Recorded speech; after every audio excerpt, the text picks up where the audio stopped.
Passive aggression is so common in daily life that you have to know how to play defense as well as offense. By all means, use the strategy yourself. It is too effective to drop from your armory. But you must also know how to deal with those semi-conscious passive-aggressive types so prevalent in the modern world, recognizing what they are up to before they get under your skin, and being able to defend yourself against this strange form of attack. Most often, their behavior is relatively harmless. Perhaps they are chronically late, or make flattering comments that hide a sarcastic sting, or offer help but never follow through. These common tactics are best ignored. Just let them wash over you as part of the current of modern life, and never take them personally. You have more important battles to fight. There are, however, stronger, more harmful versions of passive aggression, acts of sabotage that do real damage. A colleague is warm to your face, but says things behind your back that cause you problems. You let someone into your life who proceeds to steal something valuable of yours. An employee takes on an important job for you, but does it slowly and badly. These types do harm, but are excellent at avoiding any kind of blame. Their modus operandi is to create enough doubt that they were the ones who did the aggressive act. It is never their fault. Somehow they are innocent bystanders, helpless, the real victims in the whole dynamic. Their denials of responsibility are confusing. You suspect they have done something, but you cannot prove it, or worse, if they are really skillful, you feel guilty for even thinking them at fault. And if in your frustration you lash out at them, you pay a high price. They will focus attention on your angry, aggressive response, your overreaction, distracting your thoughts from the passive-aggressive maneuvers that got you so irritated in the first place. The guilt you feel is a sign of the power they have over you. Indeed, you can virtually recognize the harmful variety of passive aggression by the strength of emotions it churns up in you. Not superficial annoyance, but confusion, paranoia, insecurity, and anger. To defeat the passive-aggressive warrior, you must first work on yourself. This means being acutely aware of the blame-shifting tactic as it happens. Squash any feelings of guilt it might begin to make you feel. These types can be very ingratiating, using flattery to draw you into their web, preying on your insecurities. It is often your own weakness that sucks you into the passive-aggressive dynamic. Be alert to this. Second, once you realize you are dealing with the dangerous variety, the smartest move is to disengage. At best, to get the person out of your life, or at the least, to not flare up and cause a scene, all of which plays into his hands. You need to stay calm. If it happens to be a partner in a relationship in which you cannot disengage, the only solution is to find a way to make the person feel comfortable in expressing any negative feelings toward you and encouraging it. This may be hard to take initially, but it may diffuse his or her need to be underhanded, and open criticisms are easier to deal with than covert sabotage. The most effective counter-strategy with the passive-aggressive is often to be subtle and underhanded right back at them, neutralizing their powers. You can also try this with the less harmful types, the ones who are chronically late, for instance.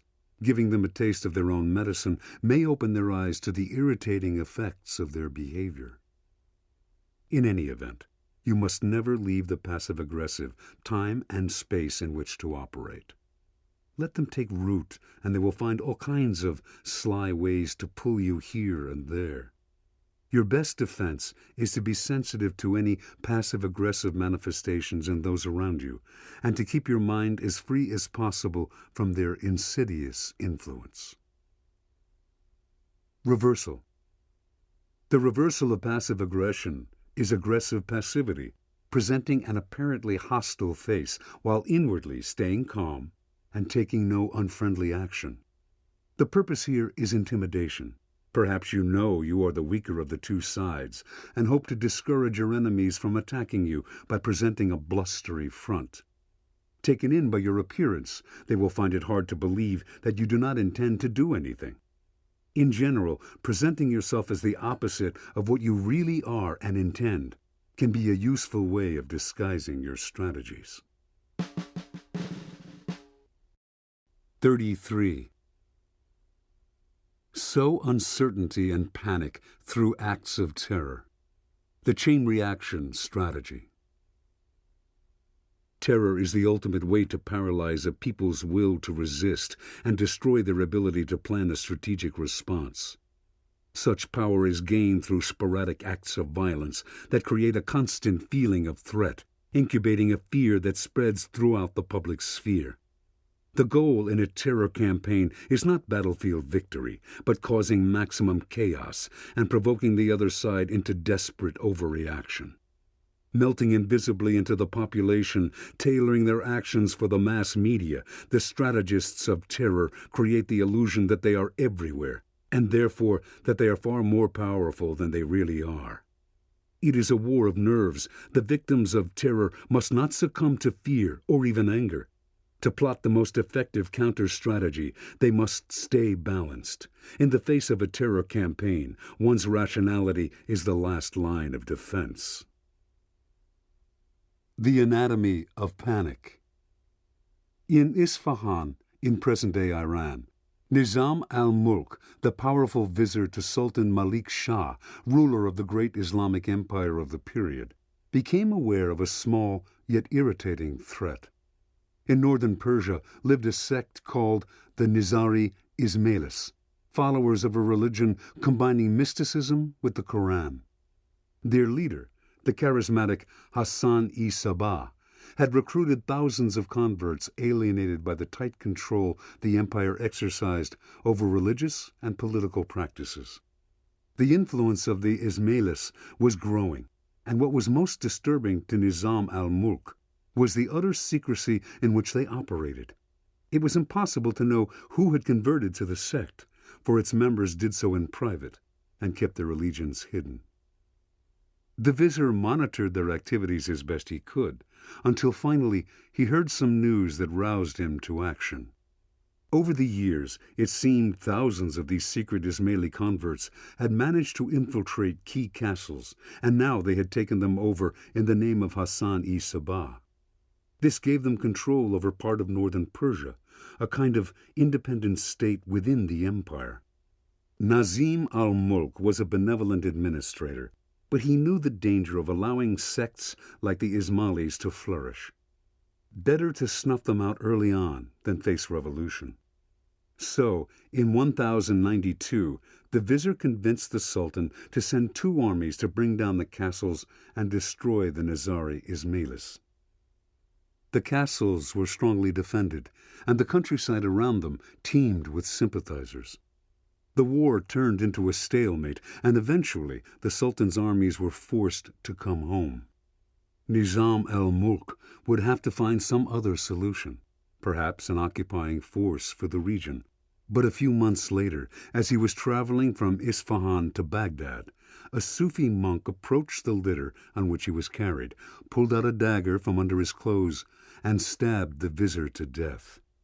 The killer was revealed to be an Ismaili, dressed as a peaceful Sufi, and he confessed to his captors that Hassan himself had assigned him to do the job. The death of Nizam al-Mulk was followed within weeks by the death from natural causes of Malik Shah. His loss would have been a blow at any time, but without his crafty vizier to oversee the succession, the empire fell into a period of chaos that lasted several years. By 1105, however, a degree of stability had been re-established, and attention again focused on the Ismailis. With one murder, they had managed to make the entire empire tremble. They had to be destroyed. A new and vigorous campaign was launched against the sect, and soon it was revealed that the assassination of Nizam al-Mulk was not a single act of revenge, as it had seemed at the time, but an Ismaili policy, a strange and frightening new way of waging war. Over the next few years, key members of the administration of the new Sultan Mohammed Tapar were assassinated in the same ritualistic fashion. A killer would emerge from a crowd to deliver a deadly blow with a dagger. The deed was most often done in public and in broad daylight. Sometimes, though, it took place while the victim was in bed, a secret Ismaili having infiltrated his household staff.